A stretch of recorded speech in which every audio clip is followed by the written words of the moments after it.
As discussed previously, Yah is not prejudiced. This includes gender. Yah loves his daughters, Yah loves his sons. Subjugation speaks of lack of rights and lack of protection under the law. Biblically, women have the same rights and protection as men under the Torah. There is, however, a definite hierarchy in place, where a husband is above a wife in familial decision-making. Would one say that a vice president is in subjugation to the president because the president decided something contrary to what the vice president suggested? The word subjugation is inflammatory and does not capture the essence of the relationship between the two. It is a collaboration, but only one can make the final decision. On perceived forced marriage. They were arranged beforehand, typically by both sets of parents, but the bride and groom were never forced into the marriage. Bride and groom each had the opportunity at the engagement ceremony to nullify the covenant made by the parents. The family would pass a cup of wine to the groom, and the groom would pass the cup to the bride. If she drank, it would signify she consented. She would then pass the cup to the groom, and if he drank, he consented. If either party refused the cup without drinking, the wedding was off, engagement broken, covenant nullified. This is not explicitly found in Scripture, but is culturally known. Please watch the following video from 2845 to 3155 to hear it explained. The following are female prophets, aka prophetesses. Miriam, Exodus 15:20. And Miriam, the prophetess, the sister of Aaron, took a timbrel in her hand, and all the women went out after her with timbrels and with dances. Deborah, Judges 4:4. And Deborah, a prophetess, the wife of Lapidoth, she judged Israel at that time. Huldah, 2 Kings 22:14 and 2 Chronicles 34:22. So Hilkiah the priest, and Ahikam, and Achbor, and Shaphan, and Azahiah went unto Huldah the prophetess, the wife of Shallum, the son of Tikvah, the son of Haras, keeper of the wardrobe. Now she dwelt in Jerusalem in the college, and they communed with her. Noadiah, Nehemiah 6:14. My God, think thou upon Tobiah and Sanballat according to these their works, and on the prophetess Noadiah, and the rest of the prophets that would have put me in fear. Isaiah's unnamed wife, Isaiah 8:3. And I went unto the prophetess, and she conceived, and bare a son. Then said the Lord unto me, Call his name Mahar Salal Hashbaz. Anna, Luke 2:36. And there was one Anna, a prophetess, the daughter of Phanuel of the tribe of Asher. She was of a great age, and had lived with an husband 7 years from her virginity. 4 unnamed women, Acts 21:9. And the same man had 4 daughters, virgins, which did prophesy. Any number of women, Joel 2:28. And it shall come to pass afterwards, that I will pour out my spirit upon all flesh, and your sons and your daughters shall prophesy, and your old men shall dream dreams, your young men shall see visions. All of these women heard directly from Yah, and commanded Israel, men and women, in the word of the Lord. One could not say to them, That's well and good, but I won't listen to you until a man comes and tells me instead, because you are just a lowly, subjugated woman. Deborah, as noted above, judged the entire nation of Israel. Judges 4:4-5. And Deborah, a prophetess, the wife of Lapidoth, she judged Israel at that time.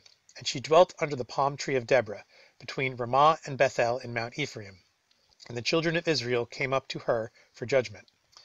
This was at a time when there was no king, meaning Deborah held the highest rank possible. Judges were appointed and chosen by leaders and elders. So Deborah, a woman, was chosen by the nation to rule the nation. All Israel came to her for the final word on the matter, and there was no higher than her. Is this subjugation? There are many more examples of strong, capable, empowered women who are memorialized in the scriptures. The idea of meek, beaten, passive, silent women forced to sit in the corner while men run wild as their oppressors is not supported at all by the text. There are the narratives of the daughters of Zelophehad who received equal inheritance from their father, the midwives Shiphrah and Puah who disobeyed Pharaoh and would not kill the male children born in Egypt, Jochebed and Miriam who saved Moses from death as an infant, Jael who killed Sisera and won the battle, Esther the queen who saved her people from the Persians and Medes, Rahab the Canaanite harlot who protected the spies and saved her household, Ruth the Moabitess who through her faith and devotion won the heart of the people, Rahab and Ruth were both born foreigners and converted, and are both in the bloodline lineage of Messiah Yeshua, proving once again that there is no prejudice with Yah. Sarah and Rebekah and Rachel, matriarchs of Israel, Hannah, mother of Samuel, Abigail, wife of David, and more. This is also a good opportunity to clear up your concern of whether the rules of servitude in marriage apply to Numbers 31:18. But all the women children that have not known a man by lying with him keep alive for yourselves. Recall the example of the threads of a tapestry. The entire Torah always applies at all times. We cannot remove threads and cast them aside. Before clarifying what Moses is saying, let us see what he is not saying. He is not saying, go claim those women and mistreat them in whatever way you see fit.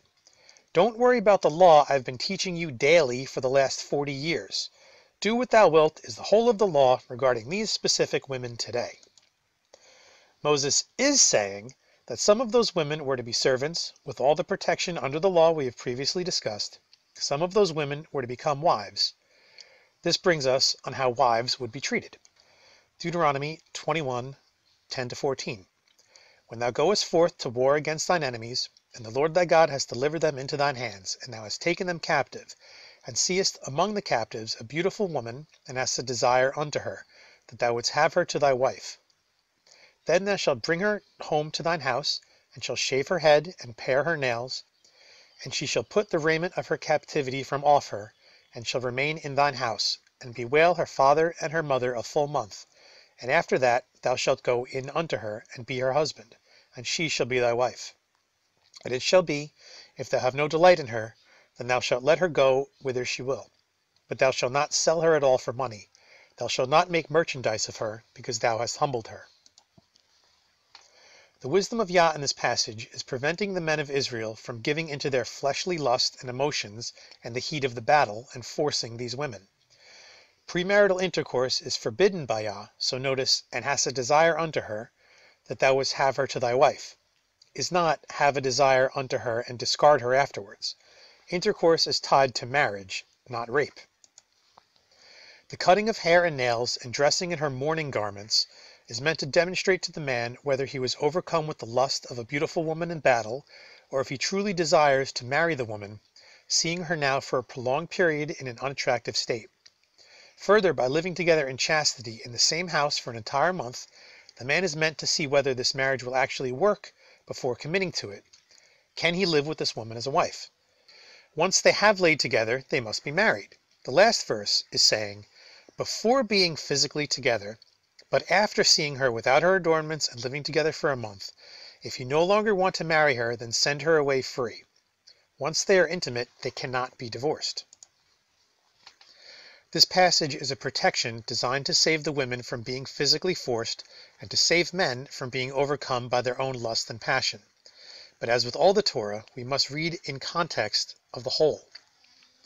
There is much more to say regarding Yah and his daughters, but hopefully this selection of passages has demonstrated that he views them as he does his sons and does not consider them any less valuable.